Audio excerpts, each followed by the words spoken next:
Kia ora koutou katoa, whenua o Analiese Robertson, no Rarotonga mai au. E no anau ki e puni, whanganui ātara.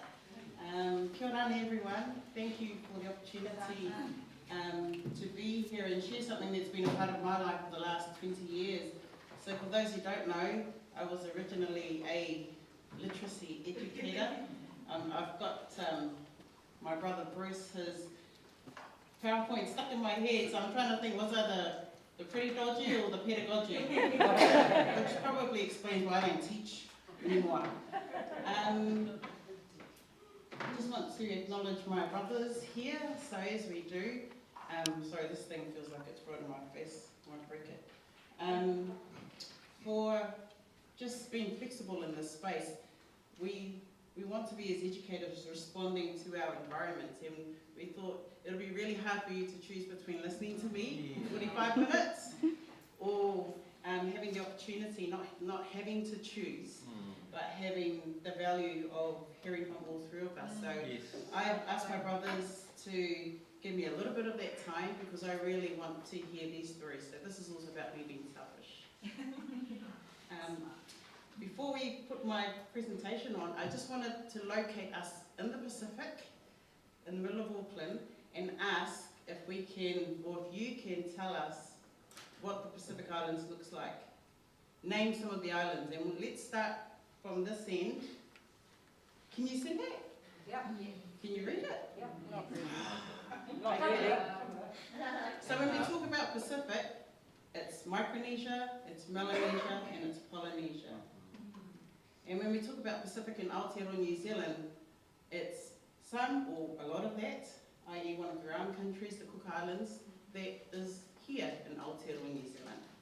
So I just wanted you to have that visually, because going back to what Bronwyn raised earlier when she spoke this morning, what does literacy even mean? And what are we talking about? And therefore, how do we transfer that into the context of being Māori and Pacific in Aotearoa New Zealand? And how does that then contribute to us being successful as Māori and Pasifika in multiple words? So keep that vision there. This is what Pasifika looks like in ACE. Can you spot the Pacific people in that waka? That's a rhetorical question. You probably can't.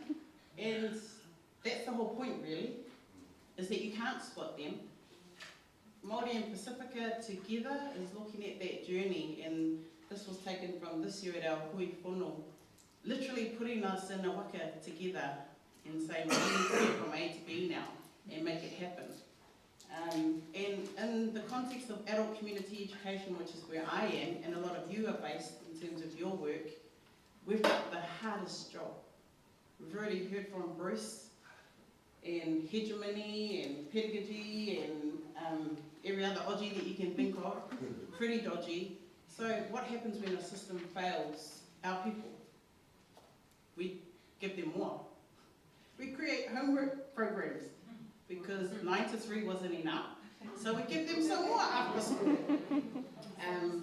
And you know, I'm not knocking these programs, but what I'm trying to highlight is that at a systems level, and definitely we've heard the word decolonisation today, they are things that inform our practice if we recognise where our people, Māori Pacific people, sit in the scale of, well, why do we have this problem that we have today? So in ACE, a lot of our programs, they teach Pacific languages, they teach Pacific cultures, and people say, oh, that's lovely, so what? So we said, WTF, this is what? And we created this research. Why? Because we've learnt from the footprints and template of Māori, of tangata whenua here, about taking that place and looking at the current definition of literacy. And there's heaps of copies there. Please help yourself. They make great Christmas gifts for the family. There are pictures inside it as well. And obviously the intended audience for this was to start to open up and have a dialogue with everybody and anybody about what the worldview of Pacific looks like in terms of literacy. And Bruce again has given us some examples of what that looks like. So when I started my job, my other job, I was told you're not a Pacific princess anymore, and that was heart-wrenching. Because, if you know me, hearing the truth really, really hurts sometimes. I thought, people don't recognise me without this. This is the Analiese you see in the profile. This is the Analiese that you see in your program book. And yes, she speaks English, and she speaks it really well. But this is also the Analiese when I have to go to different audiences, different environments, and speak like this. That's the Analiese that I need to have as well. So why do we have this? Again, who's got the research? We have this because we have to start talking about a broader definition of literacy. We need to recognise that Pacific people, like our parents, like many of our generations of learners, have come to this country or have been born here and are being measured against the literacy that is not theirs. And so what we wanted to do was ask Pacific, well, what does literacy look like for you? And in case you don't have time to read the 100 pages, right at the back is an infographic that summarises these key findings. And I just wanted to leave that before I hand it over to my brothers.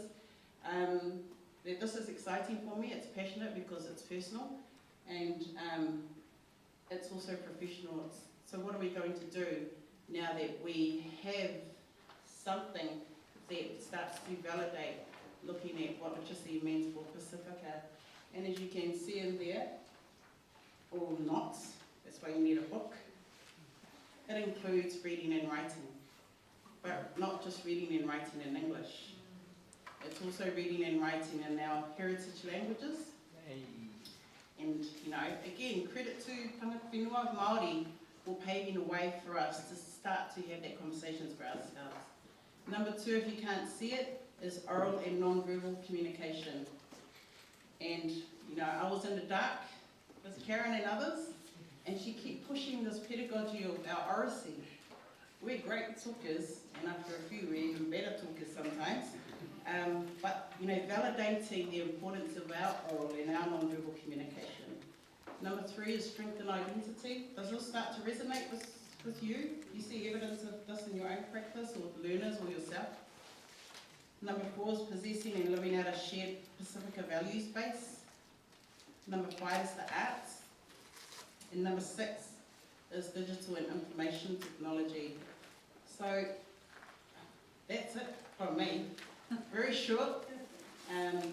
You've heard of TED Talk. This is a TED Talk. TED because I'm taking you on a trip, and TED because in some languages that means fast. So that's an example of my fast, but also something that I think we need to start talking more about and talking with anyone about, and recognising that literacy is much, much bigger than just reading, writing, speaking in English, and it's much more than just doing maths. Me taki mata.